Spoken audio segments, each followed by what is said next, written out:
hello everybody, salaamaaleykum ça fait un bail na mën naa leen bu baax a baax gars yi nga xam ñu ngi toog seen gaal lay jàpp VFtv ak gars yi xam ñu online si YouTube bi du ñu seetaan donc c'est Skype de retour. Ça fait un bail, j'étais pas là, nekkoon say quelques bagages mais je suis de retour pour def yenn affaire yu high tech. If you think that you can push up the level at the level that I cannot push up it, détrompe-toi, je suis là encore une fois de plus fort que jamais, plus déterminé que jamais avec des trucs de ouf. Aujourd'hui nag dañ nekk Diourbel.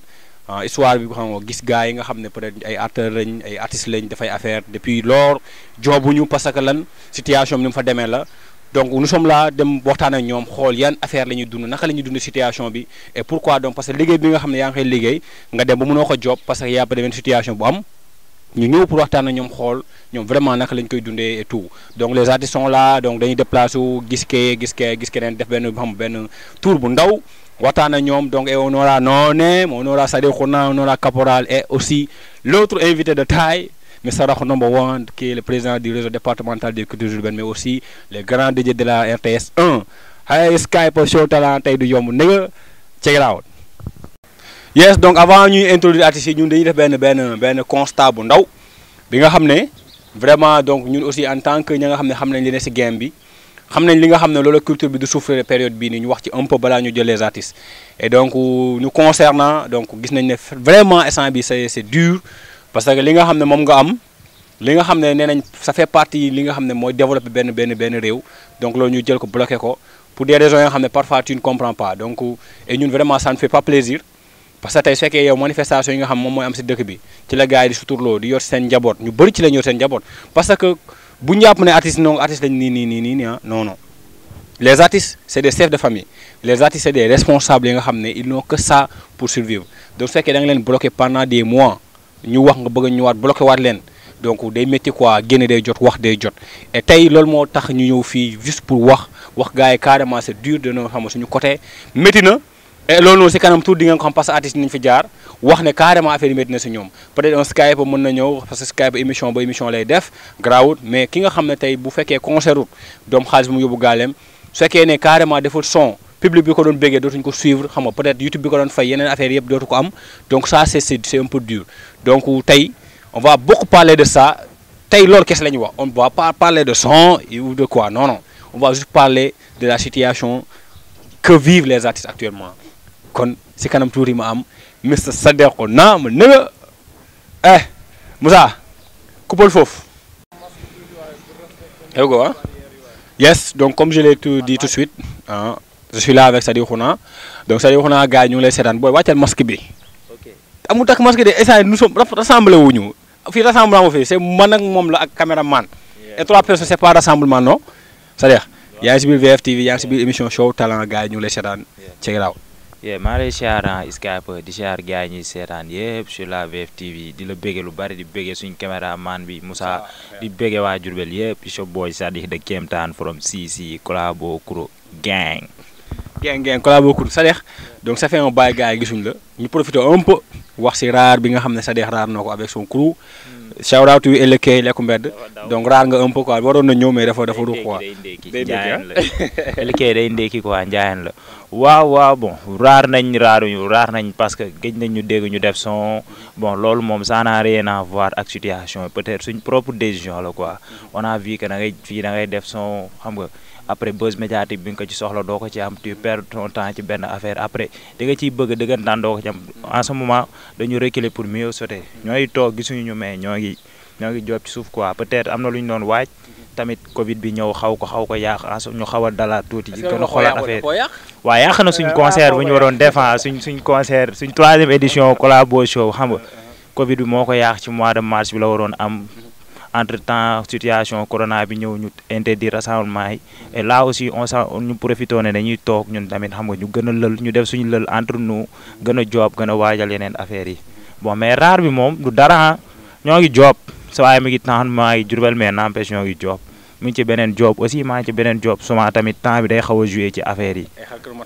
waaw noonu la demee dañuy xarmat nag mooy loolu en tout cas c'est ça donc loolu moo tax sax artiste ñu naan la faut que nga nekk artiste mais aussi amal beneen métier boo xam ne nga ko boole parfois bu fekkee métier d'artiste bi doxut nga ne si yeneen bagage et donc wax nga léegi par rapport à Collabo Show di fàttali un peu que Collabo Cool da doon teg ay show depuis 2 ans ñu ngi koy teg et cette année ci pandémie bi moo tax tegu ko et donc c'est loolu moo tax tey ñu seesi la juste pour xool naka ngay dundee situation bi instant bii nii en tant que artiste naka ngay dundee situation Covid bi période bii nii. non seet si woo ma de dañoo tase dox ba tase ak man ci dëkk bi ne rek may jër par la force di ma jaay doole waaw Covid bi bon yàq na lu bari économiquement yàq na lu bari du mu wax sax ci ñun mais ci population sénégalaise bi d'une manière générale yàq na lu bari économiquement bari na lu mu yàq socialement aussi xawoon na réduire xam nga liens sociaux yi ñu amoon ndax tëju bee confinement bi en tant que artiste yàqal nañu suñu concert prestation parce que man bu dul dem concert jouer aussi nam naa dem concert taxaw seetaan benn Skype wàcc ñu naan café noo dem jouer nga ni waaw dóob keneen ak keneen loolu noonu manqué nañ ko quoi parce que loolu mooy doon dund épanouissement boobu dañ ko namm même bu fekkee ne ñun en ce moment économiquement game bi fayaguñ loo xam ne mën nañ tax na yàqal nañ économiquement lu bari malgré que am na lu mu ñu xaw a yàqal parce que nga waaj sa events xam nga xawoon a financé dem ba ci biir mu yàqu boo ko waree defaat la ngay reprendre à zéro quoi qu'on puisse dire loolu am na lu mu yàq xam nga donc loolu noonu dañuy départ rek sant yàlla mënul ñàkk mais aussi ñu xawoon ñu comprendre artistes yi may leen defal leen benn accompagnement bu ndaw dina ci baax parce que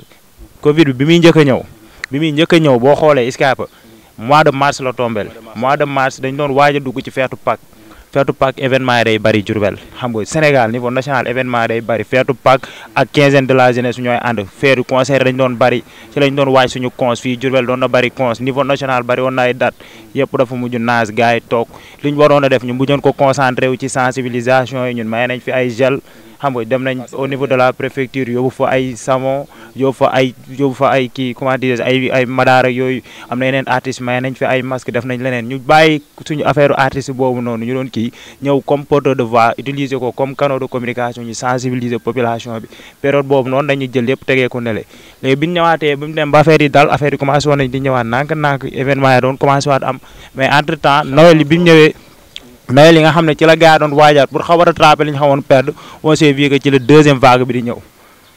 première vague bi mais de toute façon ñoo ngi ci quoi ñoo ngi dem peut-être dinañ ko jot yàlla bu mu fa àgg mais dama la bëgg a defal benn lecture ramassée moi personnellement ñun dañu xaw a ñàkk chance première vague bi tombeek fekk ko début côté Pâques yi ñu doon waaj events yëpp yàqu deuxième vague bi fi muy ñëwaatee aussi mu tombeek Noël yi mois de décembre xam ne foofu tamit gars yi dañu doon ñëw pour rattraper mu affaire yi ñëwaat ñu interdire rassemblement yi donc dina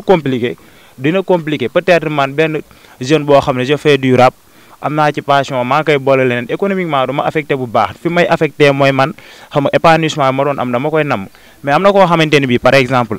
ci musique bi ci lay dund xam nga même bu dul porteur de voix bu mag bi am na koo xam ne mi ngi ci gën a am porteur de voix bi xamuñu ko peut-être moom moo yore guitare bi kooku noonu ba artiste bi day joué ba pare jox ko ten taw mu ñëwee ak moom kon kooku noonu il est dans le besoin ki nga xam ne dafay rewoon sono yu ndaw doon animé concert wala dara il est dans le besoin ñoom sax ñu en personne ñoom ñoo gën a sonn en ce moment que les artistes ñooy noonu ñi teg ci ñiy tourné autour ñi doy gravité wu ci monde musique bi ñi ci ginnaaw ñoom ñoo gën a sonn tey ku jënd matosam wala animé xam nga voilà ñoom ñoo gën a sonn donc war nañ mën a def benn dispositif boo xam ne dinañ permettre artistes yi aussi ñuy xaw a am nuñ leen accompagner ñu def seen event ne serait-ce que pour période bii nii ñuy dugg quoi parce que am na ñoo xam ne fay nañ boo xoolee Awadi ak kii dëggati ñu doon waa El Sen Show suma juumal Grand Théâtre fayoon lépp en ce moment day mujj naal ñu mujj perdre ay millions foofu keneen ak keneen noonu donc war nañ xool nuñ ko defee accompagnement parce que nit ñi tamit ñëpp conscient nañ ni feebar bi mu ngi fi xam nga volet sensibilisation pour man jaar na dañ koy gën a yokkaat gars yi doofuñu kuy dem marché xam na ne bu takkul masque bu fekkee police dañ koy jàpp ne serait-ce que ça population bi conscient nañ ci loolu donc événement yi war a am war nañ mën a xool nañ accompagner ne serait-ce que ñu wax leen kuy ñëw ci tel endroit bu Skype mooy teg concert buntu poste ku fay ñëw na takk masque après Skype dina def benn correspondance bu dem Croix-Rouge andi seeni élément xam nga ñu ñëw pour accompagner sapeur ñëw taxaw Diourbel xam nañ concert fii am police dafiy tourné rek di jalonné ci porte bi donc pour mu taxaw moom amit ci côté bi ñu wax leen ku fay ñëw bu takkul masque police daf lay jàpp kon dinañ ko takk juste benn période bu ndaw xam nga ñu peut-être ñaan yàlla balaa boobu sax comme gars yi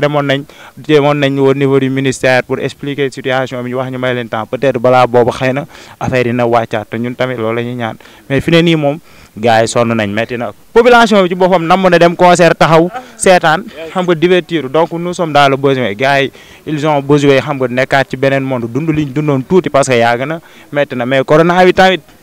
sonle na moom kenn xamul lu mu doon En tout cas de manière ramassée il a tout dit wax na si côté situation bi ni affaire yi tombé wax na aussi si côté perspective yi nga xam ne peut-être moom laa bëggoon poser question wax na ci un peu donc xam nga non c'est comme ça les artistes c'est ça les artistes bu ñu déclenché rek donc dañuy def benn genre dissertation dañuy introduire ba pare tijji ay perspectives donc ñun yeah you know how we do it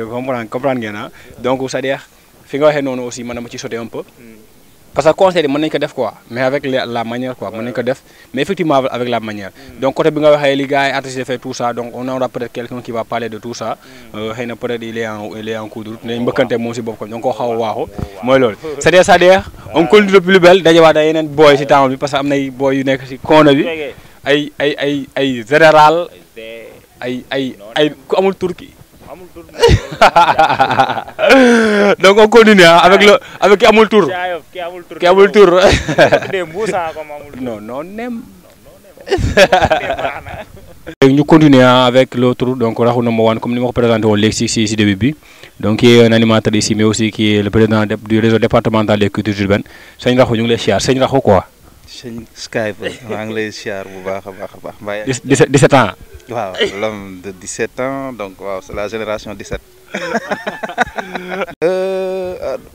gars yi toujours ñu ngi jël seen ay mesures barrières ñu ngi gisee fi ñu doon gisee nous on est comme ça. nous en tant que waaw ñu ngi takk suñu masque mi ngi nii nous artistes ñun nous ni ñu mel du changer on est des frères. tu vois donc loolu la ñuy wane saa su nekk fu ñu gisante dinañ nuyoo man Skype man Sadex man ak ke général tout tu vois comprendre nga bu ñu waree toog dinañu toog te li ñu war a moytu dinañ ko moytu lenn mën na am nañu tere salle yi ok peut-être salle yi bon wala salle yoo xam ne ay bal la wala quelque chose comme ça mën nañ ko tere concert yi nga xam ne peut-être ay concert annuel la plein air la wala ci stade la gars yi toog ci pelouse yi wala ñu taxaw nii seetaan gars yi def ay spectacle foofu mën nañu jël ay mesures barrières bu dee concert annuel la ay festival comme le festival des enfants genre affaire yooyu nga xamante ni mais boo bàyyee école yi ñëpp di jàng et tout nga gis ni fay demee ci biir école yi ci biir marché yi et tout ça donc yenn genre yu mel noonu nga xam ne at ba at lay am war nañ ko mën a permettre gars yi daal di taxaw def ci sécurité bu doy def li ci war après voilà mu jeex quoi donc loolu moom laa leen di tàggoo li ma ci tag mooy di la wax merci infiniment donc ci dalal bi encore ak émission bi nga xamante ne ni c'est une émission que je respecte beaucoup donc di ñaan yàlla mu jëm ci kaw ci kanam ok di nuyuwaat ñëpp di encourager encore acteurs culturels yëpp. donc c'était Rakhou Number One donc on va boucler la boucle avec Caporal MC si kanam fi ñu dem def fekk ko si bopp koñ bi fële woo nañu sànq nañu mu ngi si bopp koñ bi ñu dajeeg moom après nekk noonu sama mic baa ngi wadd dama namm concert you know Leku dama namm concert et voilà waa si kanam léegi dama namm concert. Yes, on continue de plus belle. On était avec Rakhou Number One, le président du réseau départemental des cultures urbaines. Nous sommes là avec Caporal MC, comme je l'ai dit au début de l'émission. Caporal MC qui est de restaurant Caporal. Il y a une émission Show Talent sur VFTV avec Skype. Donc nous les baillons nous gars, nous les sétans. Yes, salam alaikum wa Sénégal, salam alaikum wa Diourbel.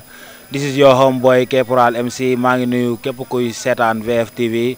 rawatina ñi lay seetaan yow DJ Skype sa émission Show Talent di wax mu ngi nice ñu ngi leen di bëggee yéen ñëpp jaa ngeen jëf respect. Et pour rappeler donc il est le premier artiste que j'ai pris comme dans mon premier épisode donc le Show Talent Ndayane moom laa njëkk a jël comme premier artiste Caporal. balaa ñu dugg si vif du sujet bi ñu nga ma ñu tuuti rek si sa actualité quoi. bon actualité Caporal mën naa ne bon Covid bi joué na si mais juste tey bon ñu ngi doon liggéey ay vidéo freestyle yoo xam ne ni yàggatul dara d'ici une semaine bii rek bon ci la première vidéo bi war a génn mu nekk ay vidéo freestyle en collaboration avec un artiste du nom de Deuz donc di label Kakare ñu war a sànni vidéo freestyle yi quoi donc may ko gars yi si mois de décembre bi donc pour boucler l'année quoi. waaw et avant vidéo yi yaa ngi woon amoon nga benn projet bu nekkoon si game bi aussi est-ce que mën nga ñu wax un peu si projet boobu rek. waaw donc en 2018 la woon ci lañ defoon benn projet EP de 3 tracks tuddee ko Before the Last Step donc accompagné ak benn vidéo concert loolu lañ defoon tegoon ci marché bi pour un avant-goût pour gars yi xaar ñu daal parce que liggéey bi yàggoon na donc ñu dem ba à un certain moment ñu ne il fallait ñu def benn affaire donc ci lañ defee woon loolu noonu avec le label Kakare. donc ñu ngi waat 2019 gis nga ni mu doon 2019 2020 donc mu ngi noonu quoi 2021 bi instant bi la ñu war a def mixtape bi voilà quoi. et par rapport ak instant bi situation bi nga xam ne artistes yi moom la ñuy dund et loolu moo waral tey ñu ñëw mbëkk si la pour waxtaan un peu par rapport situation bi nga xam moom la acteurs culturels yi di dund gis nañ mois de mars bi ñu waaj fête Pâques yi gars yi rompre activités yi ne corona ñu muñ ko gérer ko dafay affaire def yow jàpp ngeen sensibilisation bi tout ñu demaat gérer ko ba tey décembre ñëwaat fête Noël yi di waaj ñëwaat gars yi wax na encore deuxième vague corona arrêté waat activités yi ah tey en tant que artiste ba nga xam ne yow tu es productive xam nga yaa ngi génnee projet yaa ngi def ay spectacle yaa ngi def xam nga ay affaire tey loolu yëpp ñu mën la arrêté ba yow mënoo def sa job carrément vraiment ban sentiment nga am quoi ban appréciation nga am par rapport à ça. non vraiment métti na trop parce que soo nee artiste nga rek xamal na yow musique mooy sa liggéey donc ni waa ji xëyee sol costume cravate dem bureau am liggéeyi wala mécanicien bi ni muy solee tëneem dem tijji garage am wala chauffeur bi ni muy xëyee taal otoom dem liggéeyi artiste bi tamit pareil bon amul lu dul musique quoi donc te ñun musique moo nekk tey li nga xamante ni mooy suñu profession mooy suñu métier donc bu fekkee da nga nekk artiste professionnel rek amoo lu dul musique quoi donc de ce fait que bu fekkee gars yi dañoo xëy ne bon spectacle amatul activité amatul bon vraiment day métti na trop instant bi parce que gars yi gañ nañ yëg gisoo barke démb sax maa ngi koy dugal statut naan damaa namm scène bi quoi vraiment gars yi namm nañ xam nga retrouvailles yooyu noonu concert avec say fans xam nga gars yi parce que génne sound kese mu dugg si net bi tamit boo xoolee am na solo mais day am loo xamante ni lu ci gën a am solo mooy spectacle bi te vraiment gars yi manqué nañ ko trop waaw donc mu nekk loo xamante ni moom manqué nañu vraiment quoi spectacle yi ñun artistes yi waaw. et qu'est-ce que ça te fait que le fait que ñu arrêté salle de spectacle yi arrêté spectacle yi te bàyyi yenn manifestation yenn regroupement yi c'est-à-dire comme les marchés les bus li yenn lieux yu bëri gars yi ñu ngi fay def di dancaloo ensuite ñu ne ñoom non spectacle daal lañ mën a arrêté quoi. lan qu'est-ce que ça te fait quoi dafa leer comme sama collègue yi ni ñu koy waxee rek naan ay kumba am ndey kumba amul ndey parce que am na yenn secteurs yoo xamante ni bàyyi nañ leen ñu ngi def seen i événement ou bien ñu ngi organiser tey ñun artistes yi ñu ne du ñu organiser te ku wax mois de décembre wax mois boo xamante ni artistes yi ñoo ko moom ku wax mois de décembre wax mois boo xamante ni juste artistes yi ci lañ doon promouvoir ci lañ doon génne ay single la plupart ci lañ doon génne ay album ñi ay mixtape whatever quoi pour promouvoir seen liggéey donc mois de décembre bi ñëw na ñu bëri ñu ngi doon yaakaar man mii tey si mois de décembre bi waroon naa see def benn tournée boo xam ne au niveau de Kaffrine festival wane sa bopp de Kaffrine nekkoon si 4e édition daaw laa participé woon mu nekk 1re édition bi ren moo waroon nekk 2e édition bi. am naa ay collègues yu nekk Ndayane tamit di noo doon Ndombaas ñu ngi doon wàcc seen festival festival Bawol Forever donc man gëm naa ne 2e vague corona bi moo tax gars yi teg ci suuf. te gëm naa ne gars yi ñu ngi doon avancé ba dara desutoon lu dul le jour J donc ak yeneen impact yoo xamante ni man gëm naa ne corona bi moom moo tax quoi xam nga tey wax nañ ay affaire fond Covid 19 xam nga mais tey Diourbel boo limee tey artistes yi nga xam ne am nañ ci xaalis boobu noonu matuñu 5 waaw matuñu 5 artistes parce que tey comme sànq ni ma ko waxee rek bëriwul fi ay artistes yoo xam ne nii ay artistes professionnels lañ am nañ ay carte SODAV également aussi tam gars yi amuñu canevas parce que ñun dañoo nekk Diourbel xam nga tey boo soxlaa tey benn carte SODAV foog nga dem ba ay Dakar xam nga wala yéeg wàcc lijjanti ay këyit wala nga foog nga am ku fa xam li ñuy wax link quoi pour loolu mun la yomb bëri na fii ay boo yoo xam ne ñu ngi si musique bi ñu ngi génne ay sound sori nañ si seen art wante amuñu benn relation bi formalisé wuñu en quelque sorte li nga xamante ni moom mooy seen carrière pour ñoom affaire bi yéeg concert wàcc la génne sound ñu ne la nice na foofu rek lañ koy yemale quoi waaw loolu mu ngi si quoi bëri na si aussi tamit xam nga tey ay artistes yoo xamante ni wax dëgg fa yàlla Covid bi impacté na leen xam nga tey man jotuma tey fond. fan sa taximan bi mu lay bëggee de. maa ngi koy bëggee liko waaw mais moom mënul wax caporal nag na jàngi wax caporal quoi moom fokoral lay wax fokoral. moo tax wax na loo ko de bëggee na de. waaw. en tout cas c'est ça en quelque sorte et loolu moo waraloon tey ñëw xool si leen pour xam vraiment naka ngeen dundee situation et on sait que c'est un peu dur. et daf may occasion aussi ma wax un peu par rapport ak li nga tuddee muy le festival Baol Forever donc je suis le coordinateur du festival. et tey defoon nañ toutes les démarches possibles tout ce qui est finance defoon nañ ko lépp lañ defoon lu dul taxaw ñëw concert moo desoon ci festival bi les formations par rapport à la SODAV les formations par rapport à la gestion des projets tout ça c'était calé mais dernière chose bi ñu dese woon pour ñu def ko mooy am autorisation et jour la gars yi arrêté lépp et donc li ñu ci jot a financé mënoo ko jotaat et tout ça et donc c'est vraiment dur mais on espère que bientôt gars nañ bàyyi wat affaire waaw yow Fall waaw ñëwul waaw noonu la demee donc camarade sa dernier mot par rapport ak affaire yi. bon li may wax rek maanaam mooy que ne instant bi métti na trop métti na si secteur yëpp mais rawatina si artistes yi quoi vraiment rawatina si artistes yi parce que ñun. sa fan sa maa ngi lay bégee de. waaw Malick maa lay bégee. waaw ma ñu 5 minutes après nga continuer. ñu wax gars yi nañ ñu dimbale ngir yàlla même bu fekkee ne day am ay directives dañuy réduire bu fekkee dañuy may benn 48 heures wala benn 72 heures sax gars yi organiser parce que maa ngi dégg un certain Pape Diouf mi ngi naan décembre bi dina si perte 700 millions xoolal loolu benn Pape Diouf tey nga jël yeneen artistes yi nga xam ne décembre bi ci lañ doon dem partout dans le monde voyage am na ñoo xam ne génne nañ seeni album mais duñ mën a def concert dédicacé promotion bi bari na fi tey ñun pratiquement man tey am naa benn concert boo xamante ni Yanda Show tegu ma ko ren xam nga tey maa lay wax Baol Forever di la wax ay festival Baol waaw Yanda Show maa ngi waroon def ak indi block bi maa ngi ko waroon def te tegu ma ko te Covid bi moo tax ak xam nga sama production dama changé stratégie parce que tey mënatoo génne sound xam nga amatoo production amatoo spectacle li nga mën mooy nga génne sound wala vidéo en quelque sorte boo gisee ñu gën a miser si freestyle vidéo yi ak son vidéo yi Covid bi la donc pour nga am benn assise dans la virtualité c'est-à-dire si côté YouTube bi gagné ay nombre de vues gagné ay partage gagné ay vues xam nga ak ay abonnés ay like donc si net bi pour jàll si leneen quoi parce que mënatoo def spectacle ku la xamutoon xam la te mënatoo def spectacle pour gagner de l'argent li nga mën mooy am si net bi whatever quoi comme ni ma la ko waxee quoi benn affaire boo xamante ni dina nekk un gagne-pain donc métti na trop mais xam nga ñu ñaan yàlla Covid bi gaaw fi jeex si année bi ni muy jeexee nii mu ànd ak moom jeex xam nga.